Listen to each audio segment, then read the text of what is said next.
Thalie Martini, CEO of Breast Cancer UK, and welcome to the Be Well podcast. Now, today I'm going to be talking to an extraordinary guest.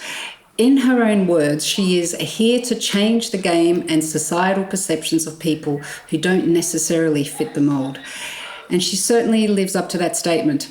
Quite simply, she has achieved extraordinary things, from a personal transformation into a trail runner, ultra runner, to founding the campaigning charity Black Trail Runners. She's also an author who recently published a critically acclaimed, amazing book about her inspiration story. And also, she's a familiar face on TV, appearing on the latest season of the BBC series Survivor.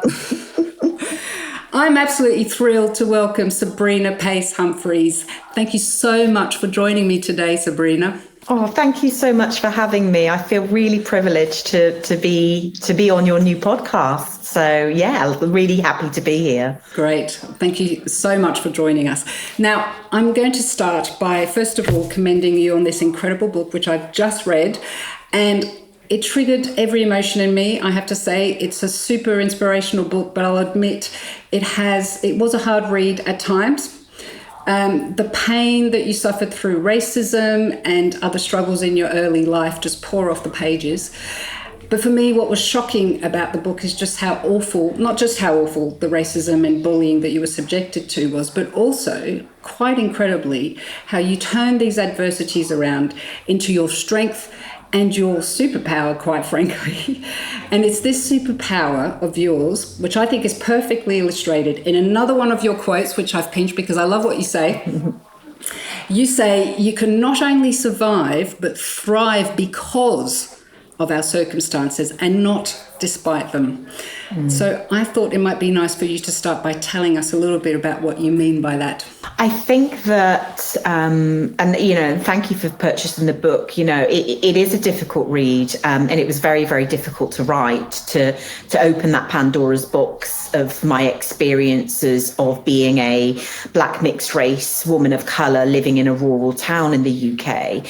But what I found, and the reason I say, that I believe that despite everything I've been through, that I have, I did a show called Survivor, but very much I classify myself as a thriver, because I have not allowed that which I've been through to stop me from using my voice for a positive social impact. And that positive social impact for me has been through my love of movement. And I have seen how moving my body, especially within the outdoors, in nature, has helped me to work through, with professional help, a lot of the trauma associated with my childhood, teenage years, early adulthood, and actually even now, having to move forward in this world as a woman who campaigns for greater social impact when it comes to people of ethnic minorities accessing the outdoors. So I very much believe that in my case, and I can only speak for myself, but I know that there will be people listening to this that resonate, without having gone through what I have gone through, I would not be here talking to you today. I would not have had the mental resilience to put myself in situations in my trail running journey, for example, that are situations that people say to me, how did you do that? How did you keep moving forward when your body, your mind was in so much pain? And I very much believe that it is that background. It is my ability to dig from a deep well, to be able to thrive in these situations, whether they're physical, mental, whether they're associated with the work that I do on social impact, that allows me to thrive, that gives me the confidence to have that voice where others feel I'm not even going to put myself in the ring. So I have not only survived them, but I thrive because of everything that I've been through and continue to go through as a 46-year-old woman. That's just incredible, and look, it just comes off the pages of your book, and some of the things that you mentioned in your book about the trail running we'll get onto, but it's quite gripping in part, and I myself at times found that part very difficult to read, but we'll get onto that in a minute. I wanted to kind of talk about the fact that Breast Cancer UK, we are a prevention charity, so we're all about all the things we can do before disease happens, before breast cancer happens. So we talk about well-being, about resilience and taking control of our health, and we do this by giving advice to people on how they can start new positive habits to help reduce their risk of breast cancer and help keep them well.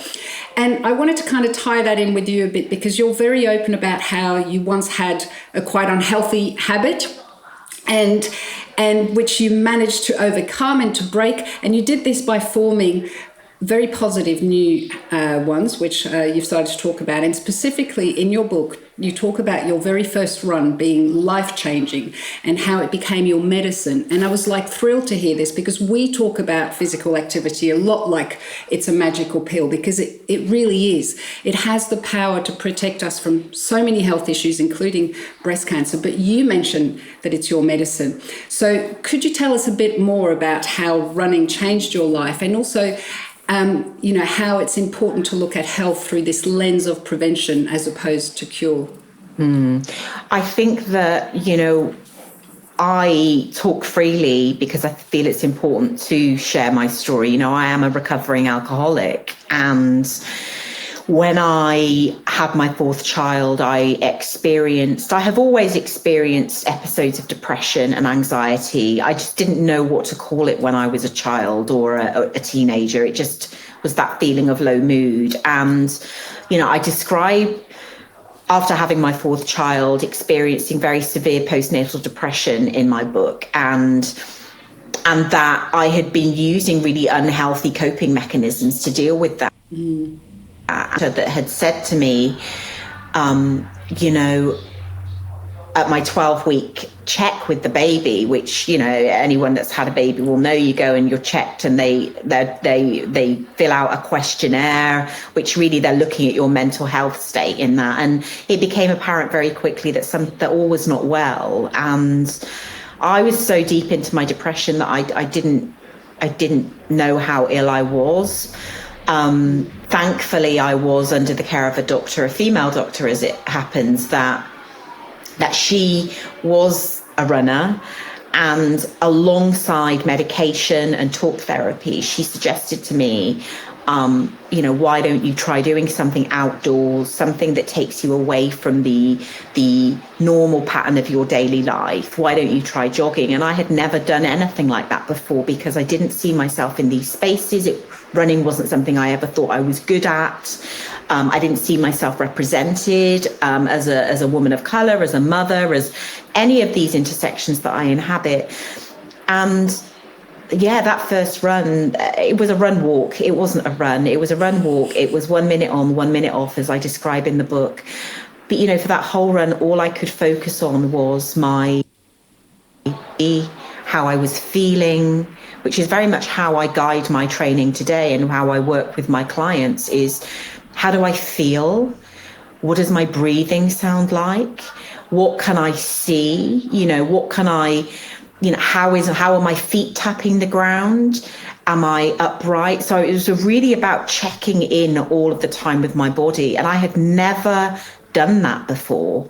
I was so always thinking ahead, or always worried, always anxious. I never really took time to check in with my body. And it was a super, super hard experience to do that, to run when you're not used to running. I think I ran 3/4 of a mile, or I walked 3/4 of a mile. But when I got home, my husband asked me how I was, and I said to him, I'm in so much pain, but I hadn't had any thoughts about taking my own life, and that's where my depression had taken me. It was, what am I doing in this world? What value am I bringing? And it is absolutely a key part of the holistic approach to managing at that time, what they would say as high functioning alcoholism. But running gave me something that I could do, which was filling me back up. It was good for the body. It was good for the mind. It allowed me to be really, really present in a world where I didn't feel present at all. And to this day, I use running number one for my mental health. I have just found over the years that just running a little bit further kind of gets me into a zone that is really good for my mental health. But that, without finding that, without someone suggesting that to me, again, I don't know that I would have made it, because it was the conduit to so much change in my life. It was the conduit to really getting help for my alcoholism, joining a fellowship of a supportive community that could help me with that. It was the conduit to finding trail running, to retraining as a run coach and a personal trainer, to founding Black Trail Runners. So it is, I believe that it has given me so much more than it could ever take from me. Advocate of moving our bodies in the outdoors in a way that feels joyful for us, as a form of preventative medicine, as a form of management of disease and illness, whether that's mental or physical illness. That's my number one, is however you seek to move with joy, and it can only bring benefit. And that is incredible. Firstly, that you had that health professional, because they don't all make those suggestions, no, who saw straight away the opportunity for you to find, another tool to bring you to good health, and how cathartic is that?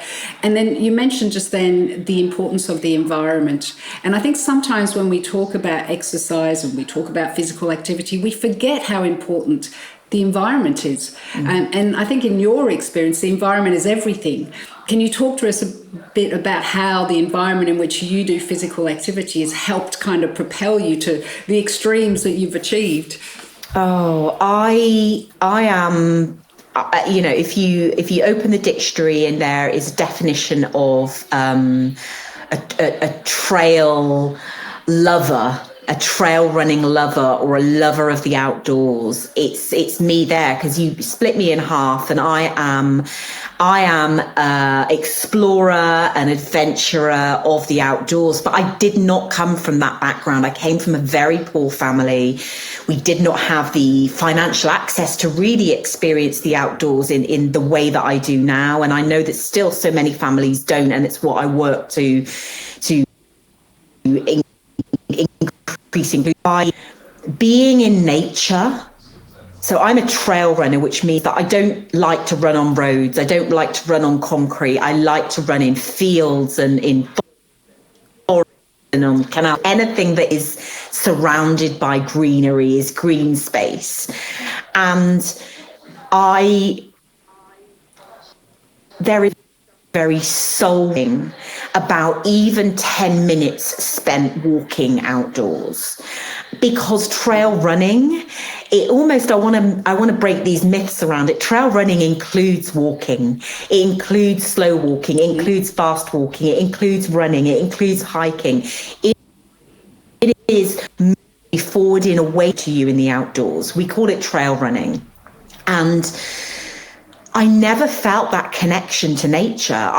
So therefore I didn't really, before I found trail running, I didn't really care about things like, and I'll be honest in saying that, climate change or nature connection or nature conservation, because for me, and actually for many marginalized communities globally, because we feel that lack of connection, because many of our communities have been urbanized, or we come from impoverished backgrounds, so therefore access to the outdoors is an issue. Therefore, when you talk to us about climate change, or you talk to us about nature conservation, we're like, hey, I'm just trying to live. So therefore, it's so important. It was so important to me to feel at one with the environment around me, with the natural environment around me, and to feel that I had a sense of ownership over that environment for myself, but also for my children, my grandchildren, and generations to come, because there is a connection that you find physically, the way that the outdoors feels, the way that it feels to run on grass, the way that it feels to run in an environment where you look around and it's, you know, the tallest trees, or you see a view that you wouldn't see if you feel glad to be alive, or glad to be stepping through this life in a way that is authentic, in a way that feels natural to you, in a world that is so fast moving and that we watch through our screens, to see the world through your own eyes, and to know that you got yourself there, whether it is 10 minutes or an hour or 2 hours. There is something so uplifting mentally about that even on my darkest days, I will go out and I might not feel like going out. I might think I've got so much work to do, or I don't feel great in my body. I'll make out, because we all have those days. And within 10 minutes, I am glad to be there. And that, for me, is the beauty of movement and trail running, is that I never regret 10 minutes outdoors. And I don't really know too many people that do. It's fantastic advice, because I think, and particularly what you said about how trail running is also about walking, because I think there's a sense that to be able to to get to where you are, I mean, you are obviously a role model, but I think a lot of people feel, well, I can't do that, therefore I can't do any of it.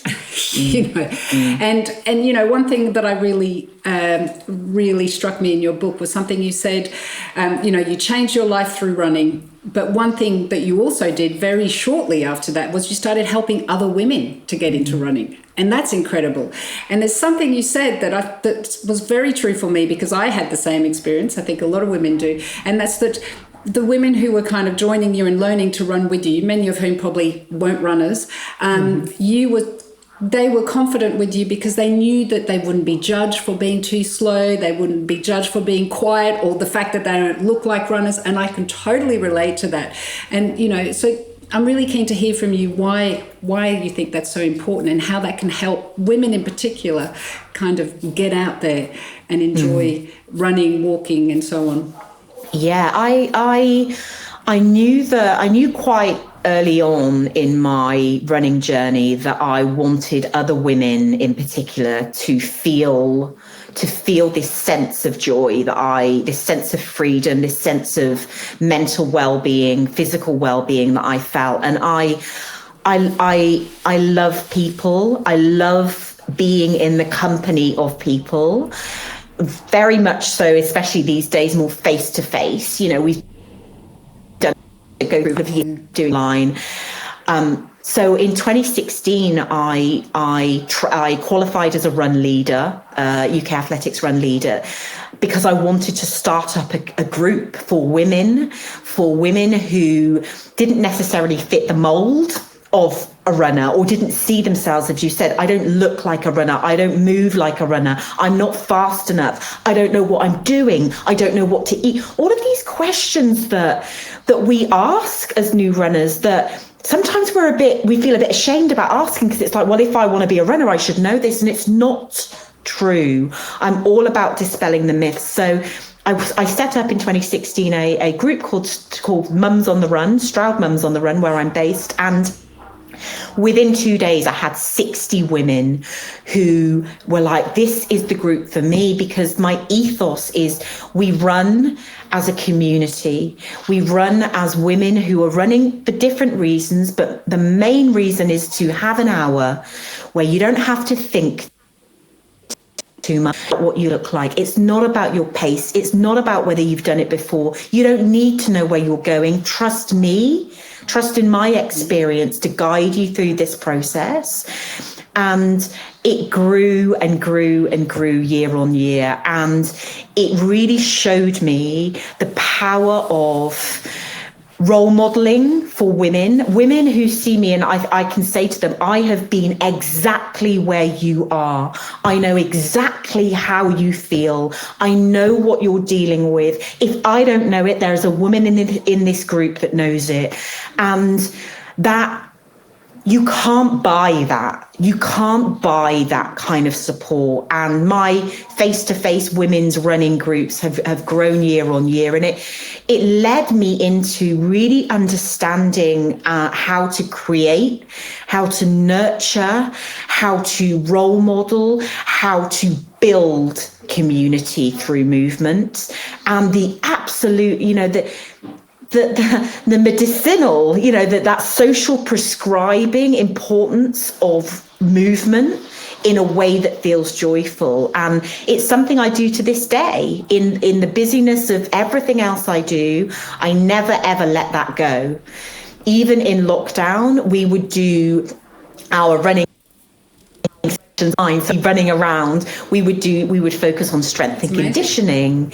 We kept the community together so that as soon as we were released, we could get back to doing what we love. And every Friday morning, nothing is put in the diary because I take out 2 women's run groups that are now 40 people, and that consists of women that have been running with me since 2016, and every single term, so we have 3 terms a year, brand new women runners, people who have never run before, of all shapes and sizes, of all ages, who say exactly the same things to me that you've said.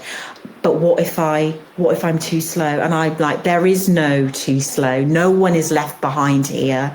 I'm a qualified coach. I know how to start you. I know how to keep you going. And I get so much joy out of that. And it's so powerful. We had last week, we had a woman who we meet at 9:30, and she burst into tears. I was there with the hugs. I was like, what's going on? And she said, I found out today my dad has been diagnosed with prostate cancer. And the whole group surrounded her. And she said, Sabrina, I was sitting on my sofa earlier. I didn't know what to do, but I knew that being here for an hour with you would just give me the wind to tears. I'm safe. If I need to talk about it, I'm safe.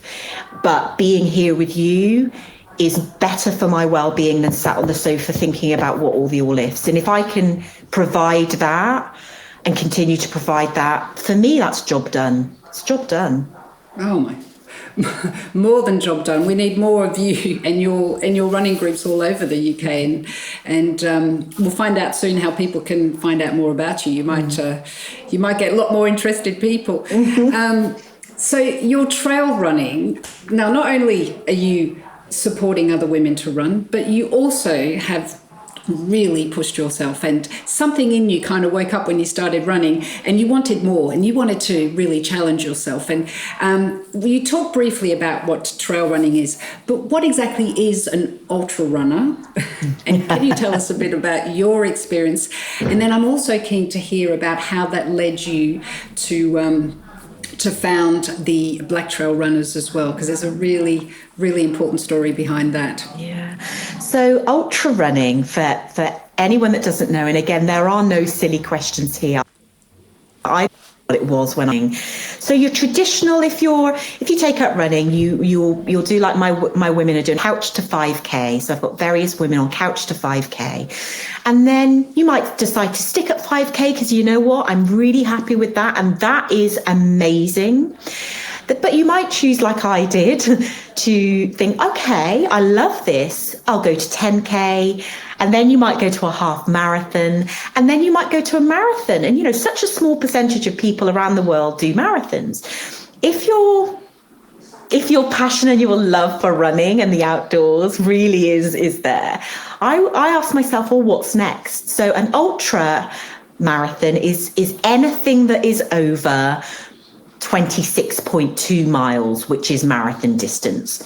So if you run 27 miles, you're in ultra marathon territory. Most people will classify an ultra marathon as anything kind of 50k up. So So it's basically any distance over a marathon.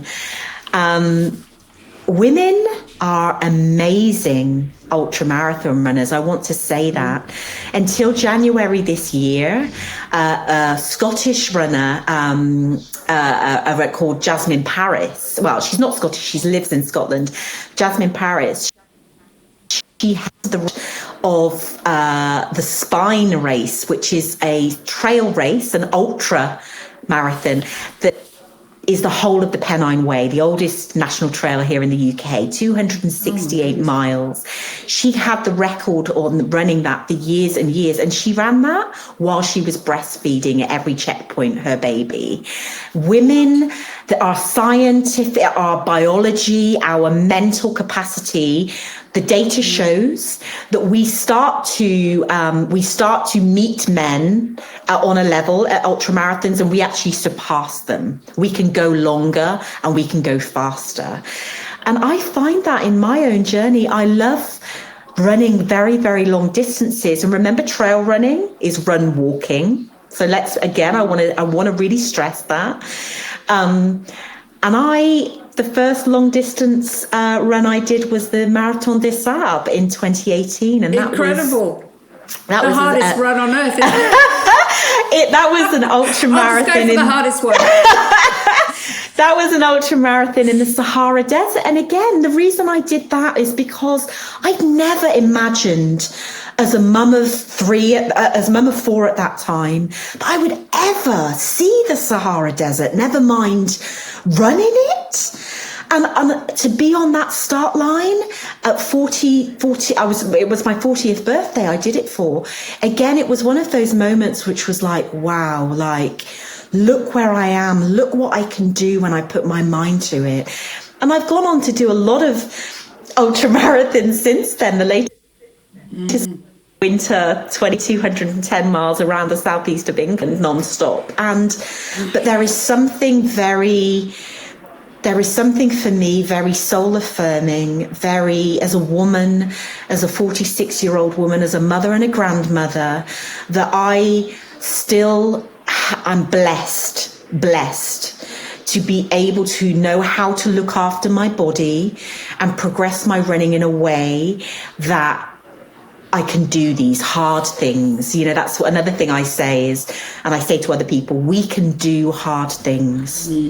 You know, and the people listening to this that are going through their own journeys, like, you can do hard things, whether that hard thing is just in the morning, getting out of bed, whether that hard thing is the strength to get to that appointment, or whether that the hard thing for me when I'm doing these ultras is to run 210 miles. Like, we can do hard things when we are surrounded by and understand those procedures that are put in place to allow us to do that. Yeah, that's incredible. And then something happened to you, I suppose, when you were out there running. You felt a little bit kind of on your own. And I did. And you felt that you looked around you and there wasn't much representation of diversity around you. I think you mentioned that you tended to run alongside a lot of middle-aged white guys. Yeah. That was they were your companions half the time. And so can you talk to us a little bit about how, you know, you got to the point where you kind of came up with the idea of the Black Trail Runners and what happened to bring you all together? Yeah, so in 2019, it's within trail running, the demographic, the most popular demographic is 40 to 60 something white middle class men, because trail running, the way it has grown is within that demographic. You know, the kit that you need is expensive. The access to the outdoors to train, you know, if you've got a car or can afford transportation, the skills that you might feel you need, map reading, etc. These are all lend themselves to a certain demographic. And I'd kind of just got used to, you know, in my life, always being the only black mixed race girl in the town or at the races that I was going to. And you get to a point where you almost stop seeing it because it's just the norm. It's just the norm. I look around and I don't see representation of my, who I am. And I was doing a trail race, alpine trail race, mountain race in Courmayeur in the Alps. And I had an experience where I was running and I was making my way down the side of a mountain and I lost my footing a little, and that caused me to slip off the side of the mountain, and I was hanging on for dear life. And I was screaming, as you would when you're in a situation where it's almost a vertical drop, you're hanging on, there's still snow on the ground, the snow is melting, and I was screaming for my life, please help me, I was screaming.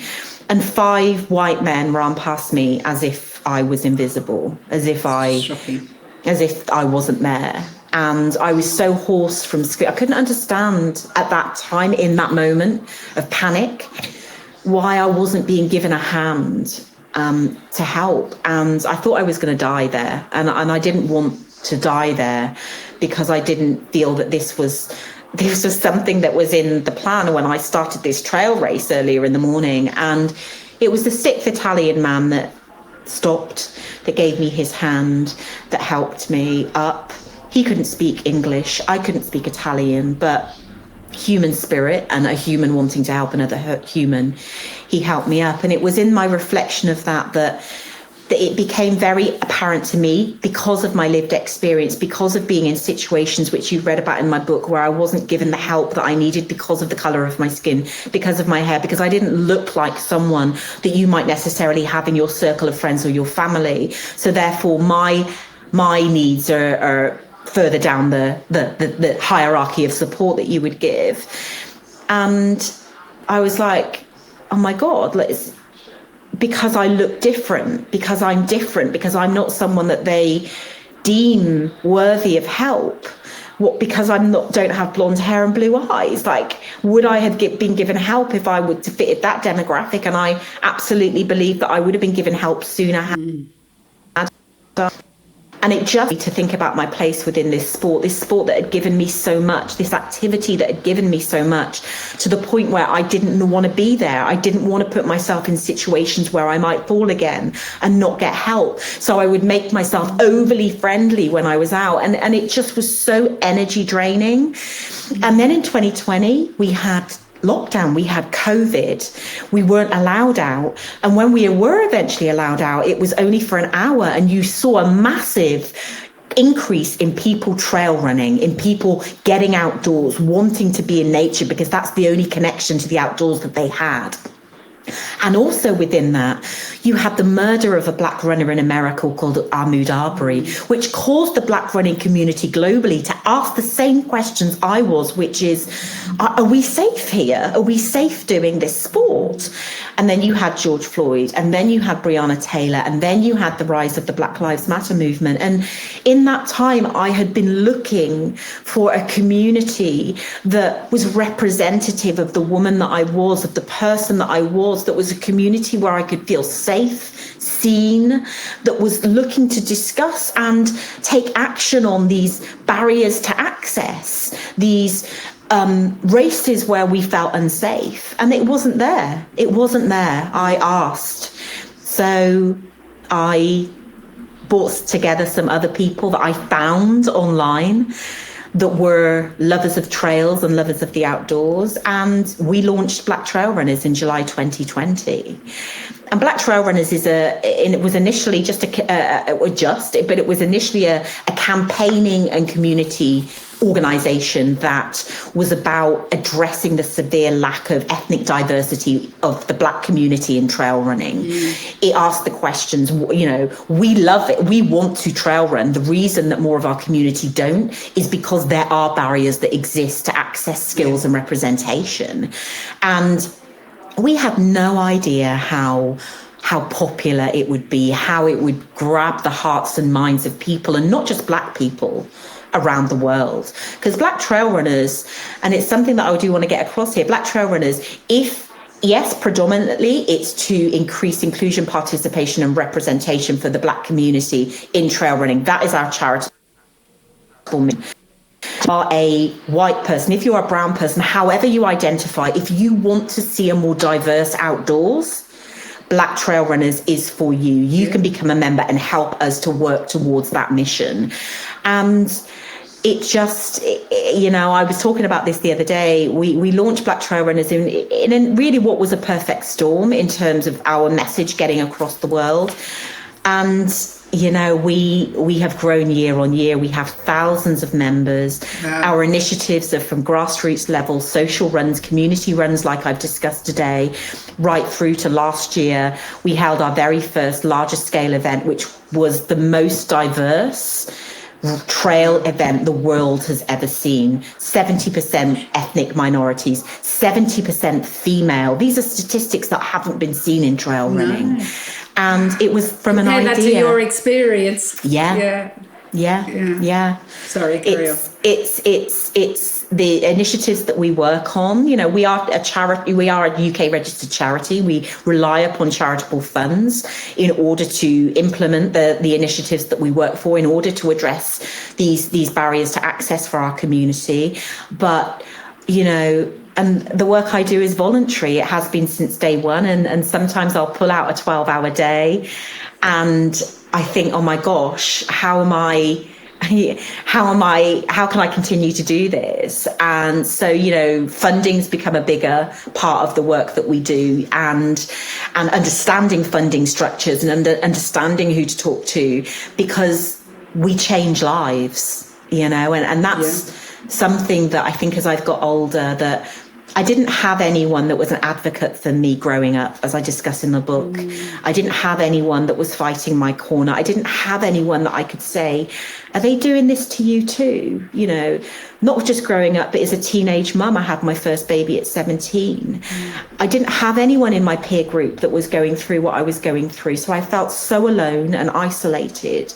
And all I've ever wanted since I knew I had a voice, and that my voice in the spaces that I inhabit was an important one. All I've ever wanted to do is to advocate, to help to change even one life, to help to show someone, look, let me hold your hand through this, and let me share my experience and the expertise that I have in order to keep you safe, in order to give you the tools that you need, whether that is women, whether it is people of Black ethnicity.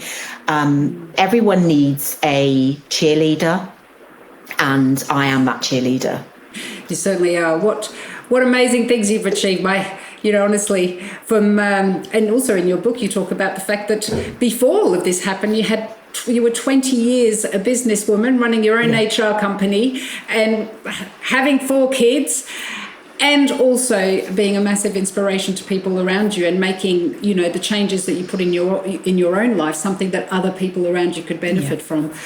I want to ask you one thing that, about in association with the work you've done with Black Trail Runners.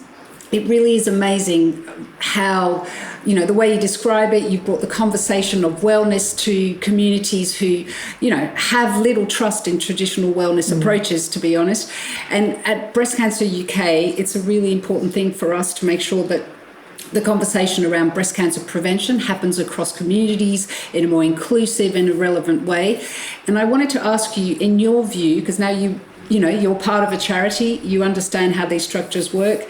In your view, what are some changes that organisations such as ours can make to build meaningful relationships and trust with diverse communities? I think that one thing I always say is it has to start from the top down. Your representation is so important. So therefore, I really advise, I consult with organisations and boards around the real absolute need for diversity of trustees of charities, of boards, of senior management teams, because you can only go so far in creating initiatives, creating projects, creating campaigns that are aimed at these minoritized communities, especially when it comes to wellness.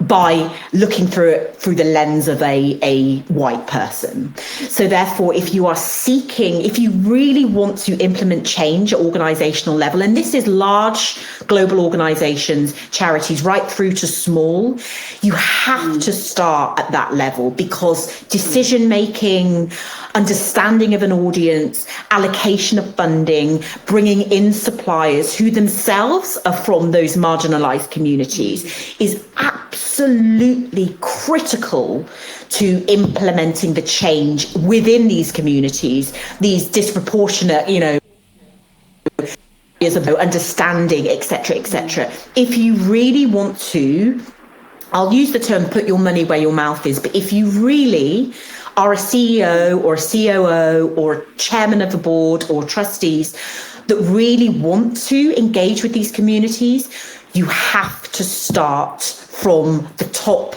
down in terms of that decision making. I see far too much resource constantly being put into initiatives that do not hit the mark because they haven't been created through the lens of those communities. Yeah. So it's something that, as my day job, that I do. I consult with boards, I consult with senior management teams, I sit on those boards and senior management teams to ensure that there is that representation. And when it comes to decision making around budget allocation, when it comes to decision making around all of those elements that help you, for example, to address these inequalities in terms of healthcare, that there's always the amplification, and it comes from lived experience. It comes from working on the ground there. So that's the thing that's missing. It really is. Yeah, and I totally agree, and it makes total sense.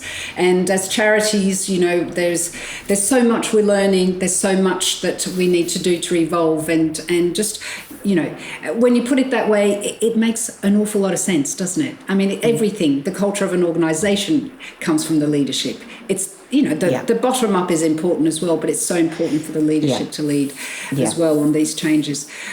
Well, look, thank you so much. It's been brilliant hearing your story. I have a few quick fire questions that I want to ask you, something we ask all our guests.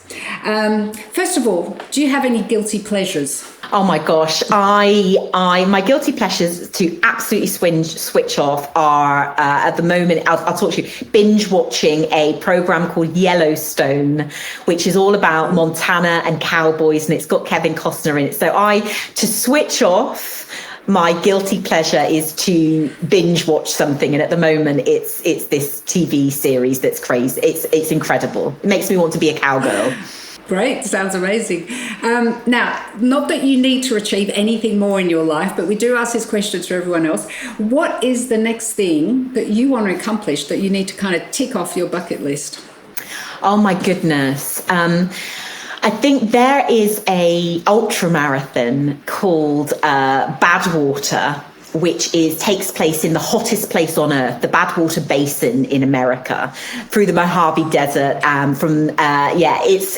It's 135 miles, so not the longest race I've done, but it is really kind of up there on the bucket list. So I hope by the time I'm 50 that I will be able to say that I have completed that, because it's one that's certainly a target. So you're certainly not planning on giving up on these kind of ultra runs. You're going to keep going, aren't you? I am. Great, what an inspiration. All right, last question. What is a book or a film or a podcast that has inspired you to be well? Oh my goodness. A book that has inspired me to be well. I think the last book that I read was Viola Davis, her autobiography, and it was so riveting. There was so much connection there. But a big part was representation and using your voice for others, to advocate for others. And it really, really spoke to me on so many different levels. And I put it down and I wanted to run for president. It was so truly mentally inspirational. So I would absolutely kind of say, read that or listen to it as an audiobook if you can. Great. Thank you. Well, look, that brings us to the end of our interview. Thank you so much for joining us. It's been such a privilege. Before we go, I'm sure people will want to know where they can find out more about you. So can you give us information about how people can find you? I can. Well, I guess the social media platform that I love using and that I'm very active on is Instagram. So if you are on Instagram, you can follow me. My handle is Sab Runs Smiles.